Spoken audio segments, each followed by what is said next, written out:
अभिनंदन, आभार, आदर, नमस्कार। मैं कुंदन कुमार सिंह महामना एजुकेशन हब के इस वीडियो में आप सभी का स्वागत करता हूं। तो दोस्तों, मित्रों, साथियों, इस वीडियो के माध्यम से आप सभी को यूनिवर्सिटी ऑफ इलाहाबाद का BA LLB honours 5 year integrated course के बारे में इंफॉर्मेशन देने वाला हूं।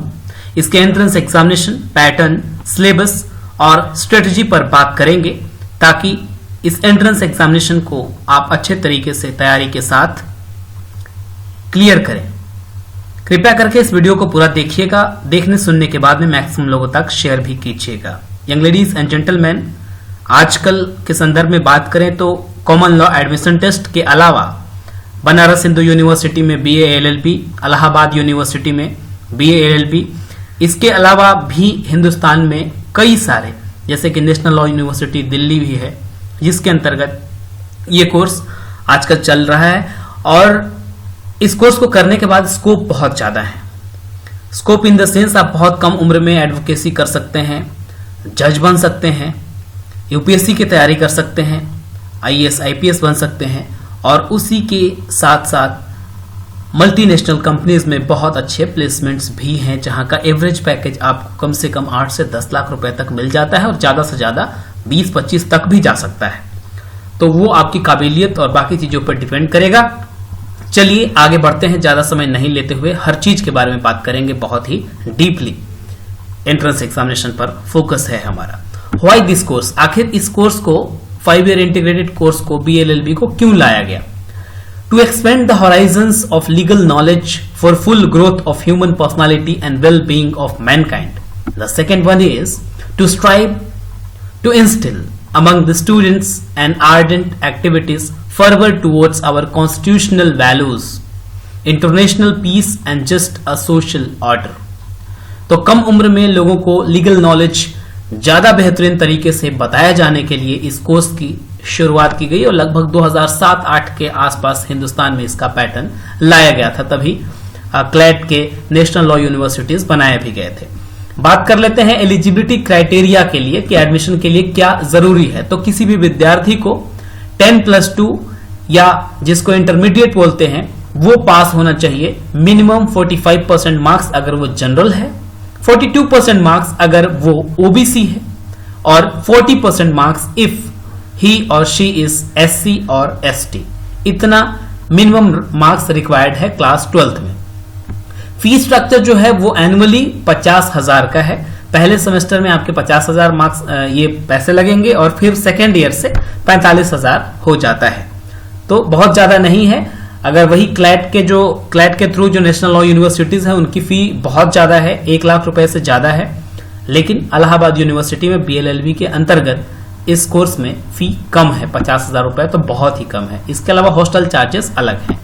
सीट्स कितने हैं ये भी बात कर लेते हैं। तो faculty of law university of Allahabad के अंदर 150 सीटें हैं। CMP कॉलेज में 150 सीटें हैं। ईश्वर शरण डिग्री कॉलेज में 75 सीटें हैं। SS Krishna girls degree college जो कि सिर्फ महिलाओं के लिए है, लड़कियों के लिए, उसमें 75 सीटें हैं। सीटों की संख्या अभी बढ़ाई गई है क्योंकि 25% seats has been increased because of 10% reservation of economically weaker section। उस कानून को आने के बाद में लगभग सारे ही यूनिवर्सिटीज ने अपने सीट्स की बढ़ोतरी की है। तो इतना तो ये हो गया।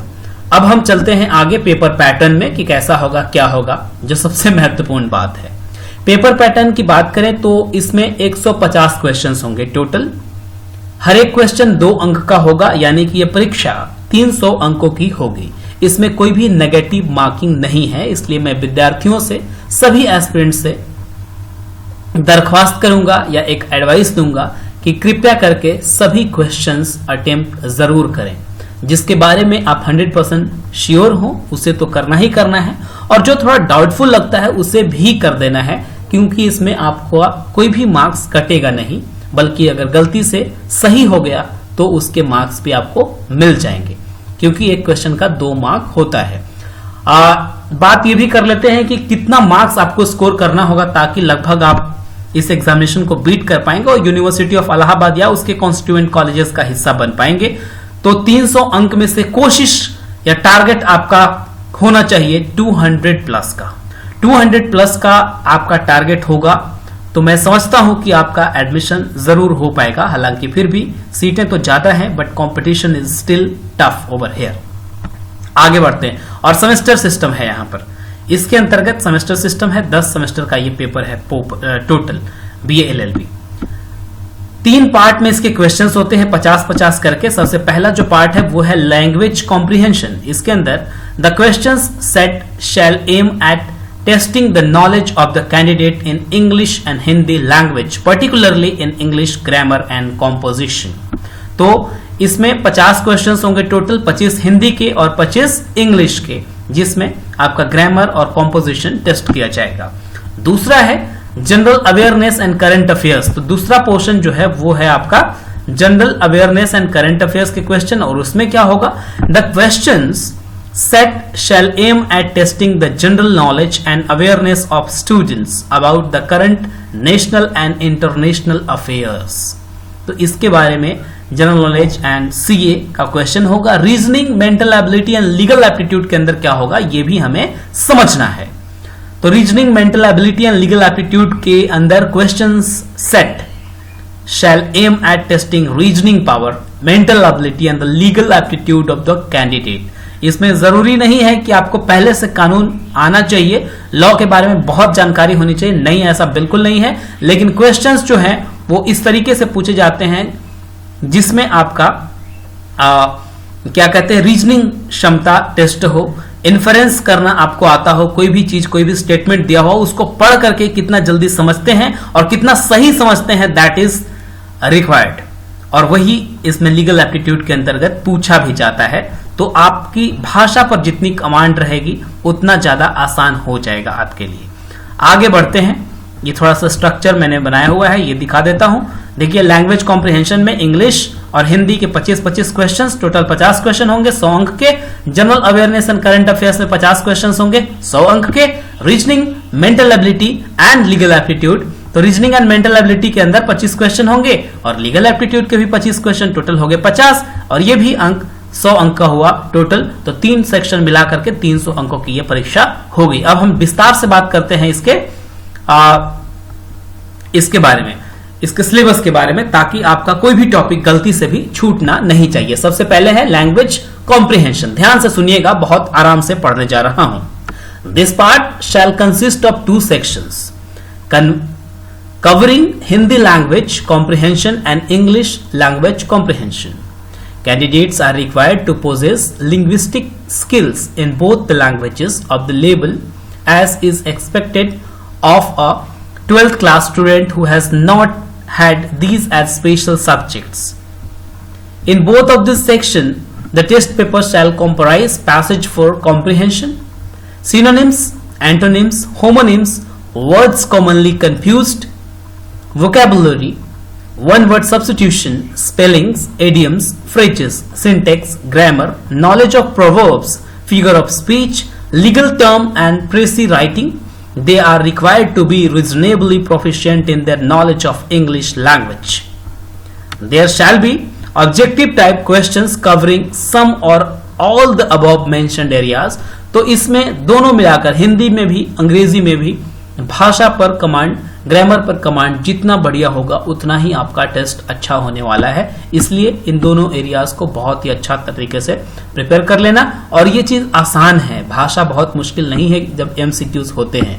लिखना, descriptive writing is different thing, लेकिन शब्द के साथ ज्यादा जानकारी रखना, बहुत सारी चीजों को जानना, उनका प्रयोग जानना, ग्रामर को जानना, ये ज्यादा जरूरी है और वहीं से क्वेश्चंस भी आएंगे। General awareness and current affairs की बात करते हैं, इसमें क्या क्या पूछे जाएंगे। This paper shall consist of objective questions pertaining to general awareness about the major facts relating to Indian and world history, geography, environment, Indian culture, Indian national movement, science and technology, contemporary, national, regional, international political and economic perspectives, international organisations, treaties, etcetera, along with the question on general knowledge of traditional nature। Traditional nature के बहुत सारे जैसे static GK जो होते हैं वो बहुत सारी संख्या में पूछे जाते हैं, तो जितना ज्यादा रट सको, जितना ज्यादा चीजों की जानकारी रख सको, that will help you out. खास करके world history, geography, environment, Indian culture, science and technology, Indian national movement से बहुत सारे सवाल आएंगे यहाँ पर। पॉलिटिकल साइंस, कॉन्स्टिट्यूशन का थोड़ा आर्टिकल जानना जरूरी है, फंडामेंटल राइट्स जानना बहुत जरूरी है, उससे भी बहुत सारे क्वेश्चंस आते हैं। रिट्स जानना जरूरी है। ये कुछ मेन फोकस्ड एरियाज हैं जहां पर आपको अच्छे तरीके से अपने आप को तैयार करके रखना है। तीसरा है reasoning and mental ability and legal aptitude. This is the last section. तो इसमें मेंटल एबिलिटी एंड लॉजिकल और मैथमेटिकल एनालिसिस आएगा, डिडक्टिव रीजनिंग आएगा, ऑड इवन डिस्क्रिप्शन आएगा, क्लासिफिकेशन आएगा, लॉजिकल फेलेसी आएगा, एनालॉजी आएगा, सिलोलिज्म आएगा, एग्रीमेंट आएगा, agreement and disagreement to judge the bent of mind of the candidate, and the question in legal aptitude is related with the constitution, legal system, constitutional और legal principles and practices।